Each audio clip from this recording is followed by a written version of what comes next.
Hi guys, what's up?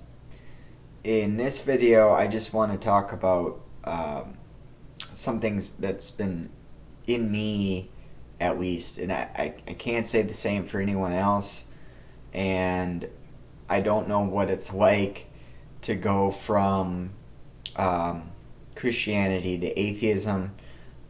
Um, However, it might be some similar thing, but I haven't lost my faith at all. Rather, it draws me more to God rather than away from God. But I just want to talk about this sort of idea of weakness and imperfection. Now, I'm someone that is really quite flawed. Um, in my daily life, I fail 100 times every day to do what I want to do. Um, Maybe more, maybe less. I don't know. Maybe it's 50 times. Maybe it's 150 times. Um, the idea that you can do whatever you put your mind to doesn't seem like actually a true concept, because anytime you really try and explore that, like, well, I'm gonna do this and I'm gonna do that. For me, at least, what I find is the more I try and do that, the more I find that I can't do all the things that I want to do. And that goes for little things and big things. So, for example, maybe I have to make a phone call and I put off making the phone call and I don't make it right away, and by the time I get motivated to make the phone call, well, it's too late in the day, so I don't make the phone call, and then I repeat the process the next day. Things like that are kind of a regular thing for me.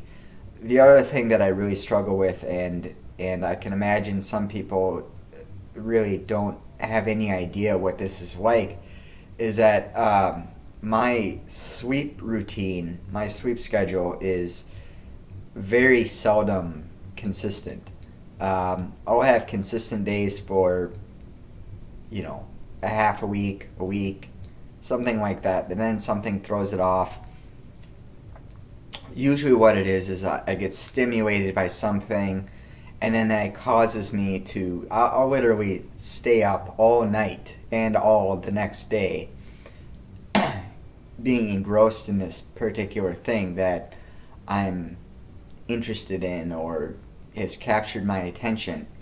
And it's not a good thing. I wish I could, be able to set some limits on, at, whatever time that I try to avoid stimulating things. But the problem is that I don't know what else to do. And there are occasions where I will read. I go through stretches where I'll read a chapter of a book every night before I go to sleep. Things like that. But I'm just reiterating these things to show you that I am not a perfect person. And I think if other people are honest with themselves, they should be able to see that, well, they're not exactly perfect either. And that doesn't mean that I have a better grasp of reality than other people. Actually, I think I have a worse grasp of reality than other people, and sometimes this gets in the way of me being able to live my life in accord to a routine, structured way. But I think if people are actually honest with themselves,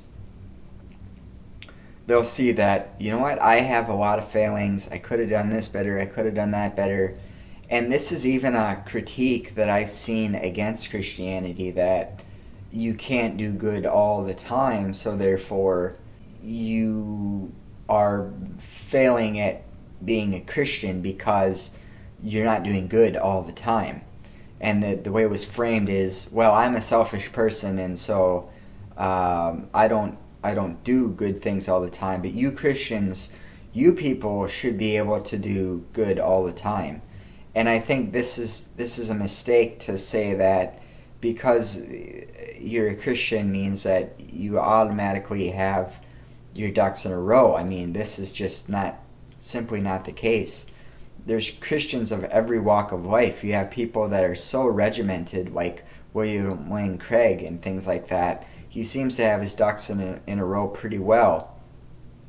But I'm sure there's things that even for him it's kind of like, I could have done this better, I could have done that better. In fact, I read something that he wrote that was basically on a misterminology of something that he had been writing about, and he wrote about that. And that was really interesting because it does show that, we're not perfect, and even the best of us can fall at some point. Even the best of us can not live a perfect life. And this is not really to talk about Rabbi Zacharias. What he did was horrendous, terrible. I don't even know how you get to that point just through justification and justification and justification. But I also imagine there was a lot of things under the surface that were causing this for him as well. That's where I think, you have to come to grips with your own humanity at some point. And you have to realize, you know what, I'm not a perfect person. And if you're a Christian like me, what that means is that you don't have to be perfect. You obviously try and do good where you can do good. You try and do the best job that you actually can.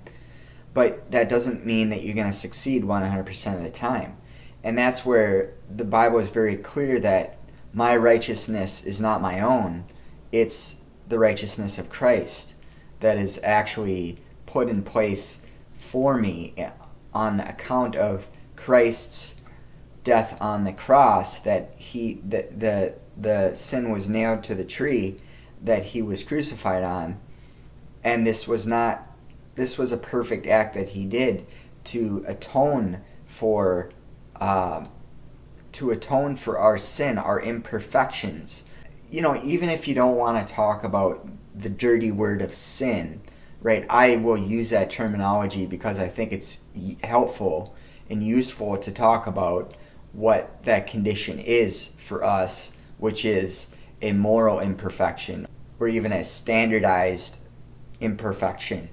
And so I think there's a lesson, and I feel like in some sense coming to God in repentance of your sin or your imperfection, or however you want to word that, is where there's a certain rest that comes from that you realize, I am forgiven. I am made righteous before God due to Christ's righteousness.